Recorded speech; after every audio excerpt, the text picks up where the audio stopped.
An EMP attack could be the most drastic event to prepare for. None of the movies about nuclear weapons have been able to depict just how catastrophic the damage would be to our world as we know it. Hey guys, welcome to my channel. Today, we'll be discussing how to survive an EMP attack. I'll be giving survival tips that could help you in case such an event should happen. Let's get started. The thought of an EMP attack is frightening, but we still have to prepare for it. If such an attack should ever happen, the first thing to do is to steer clear of electronics upon impact. Any device that conducts electricity can become a deadly force. You should have a surge protector for your electronic equipment so that they can help shield your devices from EMP. Never underestimate the danger we could all be in because your survival depends fully on how prepared you are. So, the first thing you need to do is have a working plan. You should also share this plan with your family, if you have any. This way, you all know what to do once you see signs of an EMP happening. You will need to go analog.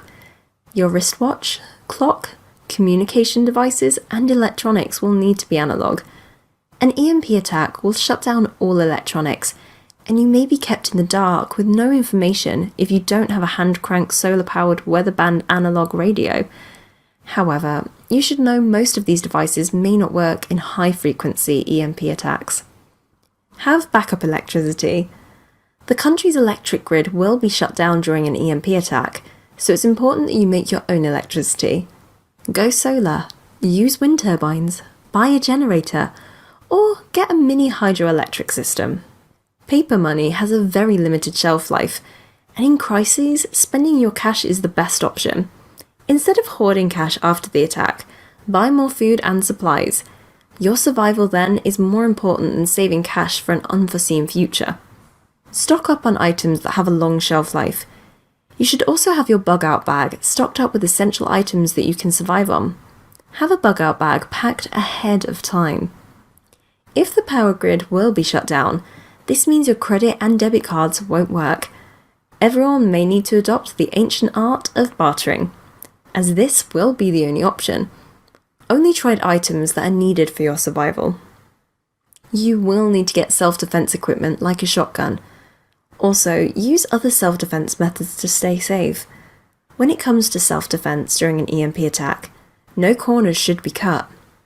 I recommend that you build a Faraday cage that can protect your communication devices throughout the attack. Get started on this project today before it's too late. Are there other survival tips you would love to recommend?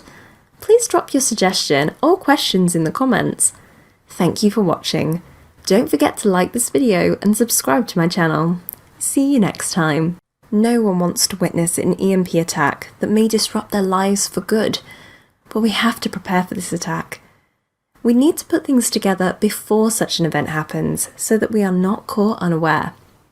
Hey guys, welcome to my channel. Today, I'll be sharing the different ways you need to prepare for an EMP attack.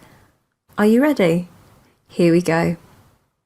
After an EMP attack, the first basic amenity that becomes scarce is clean water. So you want to be prepared by storing at least 3 months worth of water. This may not be possible for most people, so it's advisable to have water filters, just in case you may need to survive off water from a pool, stream, lake, river, or melting snow. Understand that you will go months without electricity after an EMP attack. This is because the power grid will be the first thing that shuts off after an EMP attack. You should have EMP-proof power options available in case of a blackout. Install a solar system, get a generator, or any other off-grid power source. You need to prepare to defend yourself and your supplies. During a disaster, there is always a scarcity of basic supplies like food and medicine. You should have ammo ready to defend your supplies from non-prepared individuals. When it comes to storing food, you need to have at least 2 years worth of food items. You should buy large food storage to store food items with long shelf lives. You also need to learn gardening skills. This will help you grow fresh food. You need to have and know first aid. It is also important to learn how to use oils, herbs, and natural remedies to treat oneself. After an EMP attack, you may not have access to medical help or supplies, so you'll need to learn how to fend for yourself in that regard. Get a big tent for shelter, just in case your house gets destroyed during an EMP attack. It is also important to have a radio or walkie-talkie on standby so that you can talk with family and other preppers. This way, you can know what's going on around you. With the help of other like-minded people, you will be able to survive any attack. Having a community of preppers who can support you while you prepare is important too.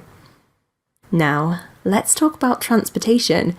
You should choose a suitable transportation option like riding a bike, a horse, or walking. This means you need to get a good pair of hiking boots that can help you go long distances without wearing off. How do you intend to prepare for an EMP attack? Any suggestions? I'll be in the comments. Thank you for watching.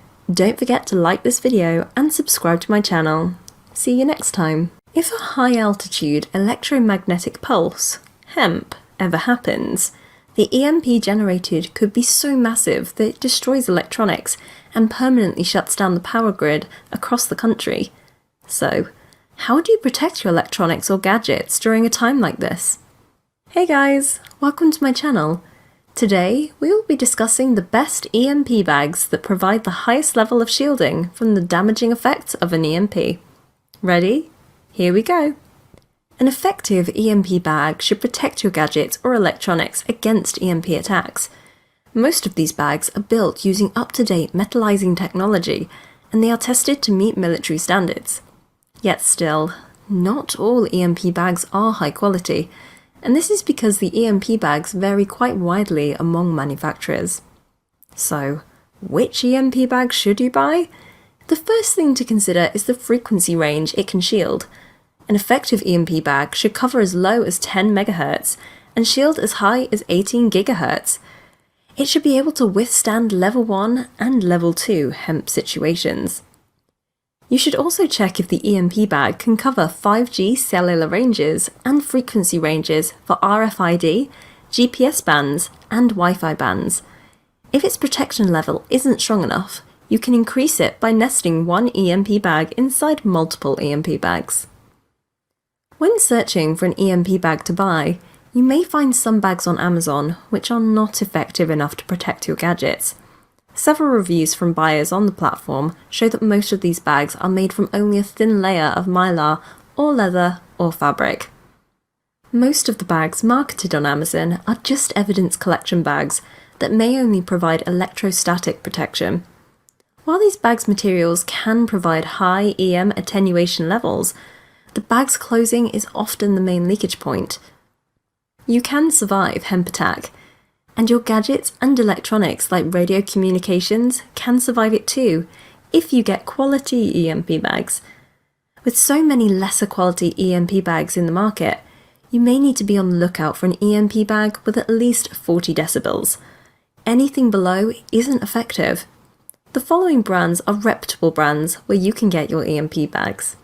Defender Shield, Faraday Defense, and Mission Darkness are 3 vendors known for their protection solutions that reduce your EMP exposure. The EMP bags they sell are of the highest quality and protect your high-value and sensitive electronic devices. Effective EMP bags are usually certified to MIL-PRF-8170 and/or MIL-PRF-131. When checking if an EMP bag is effective, you also need to consider the bag's ruggedness, as a hole or tear can compromise the bag's efficiency. Do you know other brands that sell quality EMP bags? Please send your suggestions or any questions you have in the comments. Thank you for watching. Don't forget to like this video and subscribe to my channel. See you next time!